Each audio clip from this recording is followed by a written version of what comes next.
আসসালামু আলাইকুম সবাইকে। বেশ কিছু বিষয় আমার কাছে মনে হয়েছে আপনাদের প্রতি আমার জবাবদিহিতা রয়েছে এবং সেই দায়বদ্ধতা থেকে আমার কাছে মনে হয়েছে সেই জিনিসগুলো আপনাদেরকে পরিষ্কার করা উচিত, যাতে করে আপনাদের যে সংশয়গুলো তৈরি হয়েছে, অনেকগুলো জিজ্ঞাসা তৈরি হয়েছে, অনেকগুলো প্রশ্ন আপনাদের তৈরি হয়েছে, সেই বিষয়গুলো যেন আমরা পরিষ্কার করতে পারি।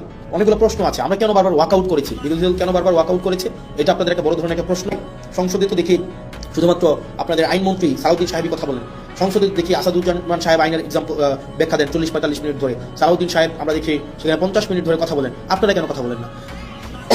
এখানে যে বিষয়টা হচ্ছে, আমাদেরকে এই সংসদে কথা বলতে দেওয়া হয় না। মানবাধিকার কমিশন বিষয়ে আমাকে সময় দেওয়া হয়েছিল মাত্র 2 মিনিট, আমাকে সময় দেওয়া হয়েছিল মাত্র 2 মিনিট।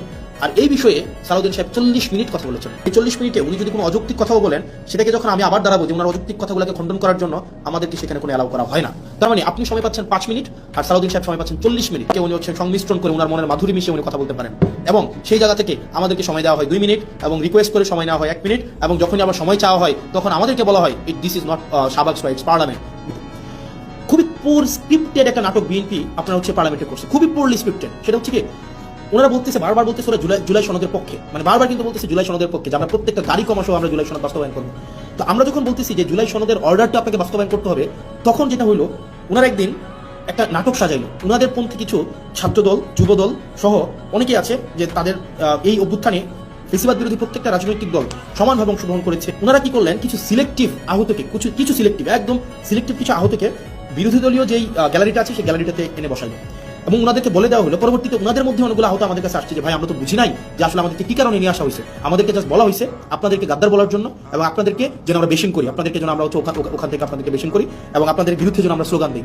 এই স্ক্রিপ্টটা বিএনপির জন্য, মানে শোনেন, আপনারা বিএনপির যারা আছেন 17 জন এমপি আছেন, ইট ডাজন্ট ম্যাটার, আপনারা হচ্ছেন সরকারে আছেন, ইট ডাজন্ট ম্যাটার। মানে ধরেন কি করতে পারবেন, ম্যাক্সিমাম গুম করে ফেলতে পারবেন, উঠাই নিয়ে যেতে পারবেন বাসা থেকে, এই জার্নিটা এখানে থামাই দিতে পারবেন, সো হোয়াট ভাই। মানে জীবনে তো ধরেন আপনার মানুষের সাথে যদি কানেক্টেড থাকি, মানুষ যদি আস্থা রাখে, বিশ্বাস রাখে, এর থেকে বড় প্রাপ্তির আর কিছুই নাই। আপনারা ওই দিন যে স্ক্রিপ্টটা সাজাইলেন, আপনারা যে নাটকটা সেদিন সংসদে করলেন, এবং আমরা দেখলাম মাননীয় প্রধানমন্ত্রী প্রত্যেক আহতের সাথে একজন করে কথা বলে আসার পরে ওই আহতরা ওই গ্যালারি থেকে আমাদেরকে বিভিন্নভাবে, ওখানে আপনারা দেখলেন একটা সিন ক্রিয়েট করা হয়েছে, এবং ওনারা আমাদেরকে বিভিন্নভাবে গালাগালি দিলেন।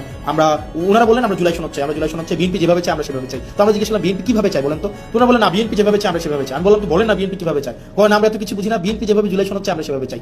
এর মাঝখানে 3-4 জন আছে আমাদের কাছে এসে বললো যে ভাই আমরা খুবই দুঃখিত, আমরা আপনাদের সাথে এইভাবে আচরণ করার কারণে, কিন্তু আমাদেরকে এইভাবেই বলা হয়েছে, আমরা যেন আপনাদের বিরুদ্ধে স্লোগান দিই, আমরা যেন আপনাদেরকে হচ্ছে ওখানে অপমান করি, আমরা যেন আপনাদের বিরুদ্ধে এই ধরনের কথাগুলো বলি। সংসদে যারা মানে বিএনপি পন্থী জুলাই, জামাতপন্থী জুলাই যুদ্ধে এইভাবে ক্লাসিফিকেশন করবেন এবং তাদেরকে দিয়ে প্রেস কনফারেন্স করি আমাদের বিরুদ্ধে কথা বলাবেন, এবং তারা পরবর্তীতে এসে তারা বুঝবে, তারা